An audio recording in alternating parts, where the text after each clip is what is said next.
반갑습니다. 데이업 시청자 여러분들 그리고 리가캔바이오 주주님들, 이 리가캔바이오 같은 경우 좀 호재가 나올 수 있는 우리가 이런 이벤트들을 좀 집중해서 보시는 게 가장 중요하지 않을까 싶은데요.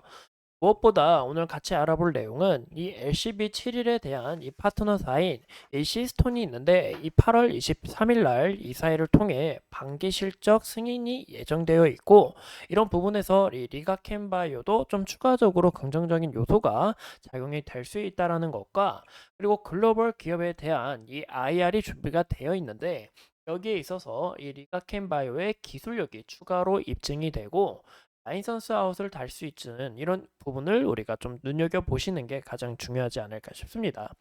우리가 이 리가켄바이오의 기술력 자체를 왜 집중을 해야 되고, 이 ADC 시장은 현재 개화 시기이기 때문에 이런 부분에 있어서 추가적으로 지속적으로 좋은 흐름 나올 수 있지 않을까라고 생각하는데, 오늘 이 리가켄바이오 끝까지 추적하면서 오늘 여러분들과 함께 다양한 정보들 공유해 보도록 하겠습니다. 보시는 것처럼 이 LCB71과 CS5001에 대한 이 ROR1 ADC 글로벌 파트너사인 이 시스톤 같은 경우 8월 23일 날 이사회를 통해 반기 실적 승인이 예정이 되어 있음을 좀 발표를 했는데요. 이런 부분에서 이 2023년 지난 연간 실적 보고서를 통해서 파이프라인 관련 주요 업데이트를 발표했던 만큼 이후 공개될 반기 실적 보고서에 대해서도 이런 중요한 내용들이 좀 주목할 필요가 있다라는 게 가장 중요하지 않을까요? 그런 요소 간단하게 알아봤고, 또 추가적으로 리가켄바이오가 IR이 개최가 되는데요. 이제 8월 26일 날 이제 개최가 되고, 그리고 무엇보다 이 장소가 북미 지역인 게 가장 눈에 띕니다. 뉴욕, 보스턴, 모트리올, 로스앤젤레스에서 이제 개최가 되는데, 우리가 이런 목적 자체를 굉장히 중요시 봐야겠죠. 바로 해외 투자자 대상으로 연구 개발 현황 및 성장 전략에 대해서 소개를 하기 때문이에요. 그래서 이런 부분에서 더 추가적으로 우리가 중장기적으로 어떤 흐름을 지켜봐야 되는지, 또 여기서 뭐 라이선스 아웃이나 리가켄바이오의 이런 기술력 자체가 입증되는 이 밸류 자체가 올라가는 이벤트가 될 수 있다라는 게 중요하지 않을까 싶습니다. 그래서 이런 부분에서 저는 긍정적으로 작용하지 않을까라고 생각을 하고 있고, 저는 이 ADC 같은 경우 아직 글로벌이고, 아니 죄송합니다. 아직 개화 시기이고 우리가 좀 많이 집중해서 보셔야 된다라고 이야기를 드렸었죠.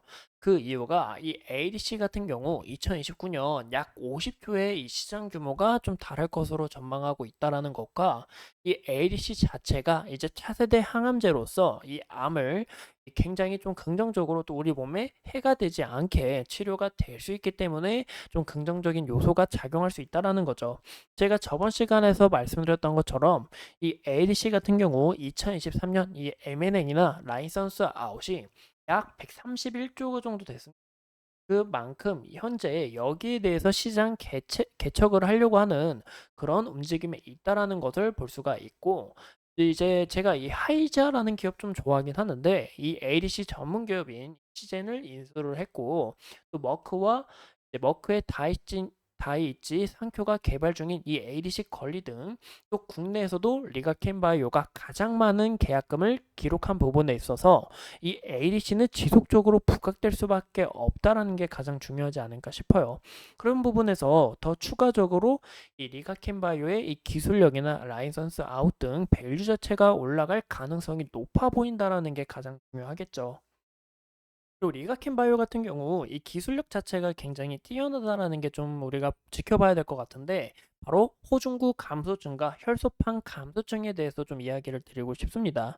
그 이유가 보시는 것처럼 이 바이오 같은 경우 이 데이터 자체가 굉장히 중요해요.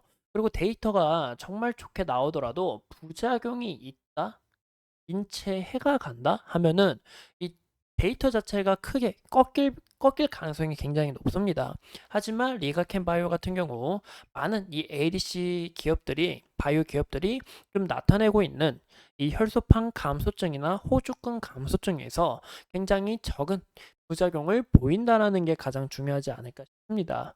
무엇보다 복통의 문제가 좀 있긴 하는데 이 부분은 리가켄 바이오 측에서도 우리가 잘 해결할 수 있다라고 이야기를 했고 현재 이 혈소판 감소증 같은 경우 우리 몸에 이 혈소판 수가 감소가 되면서 이 부분은 출혈 위험이 굉장히 커지는데요.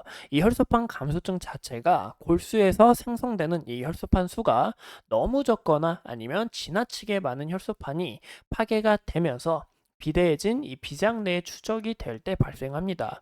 또 호족구 감소증 같은 경우 이 백혈구의 한 유형인데 이 백혈구의 한 유형 자체가 비정상적으로 낮은 수치를 의미하는데요.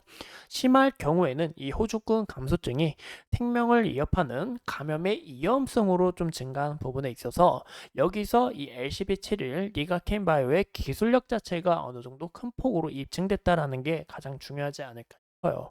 리가켄바이오 같은 경우 제가 저번 시간에서 이 구간 강하게 돌파하게 될 시 한 번 더 신고가 가능성에 대한 여부가 열려 있다라고 이야기를 들었습니다.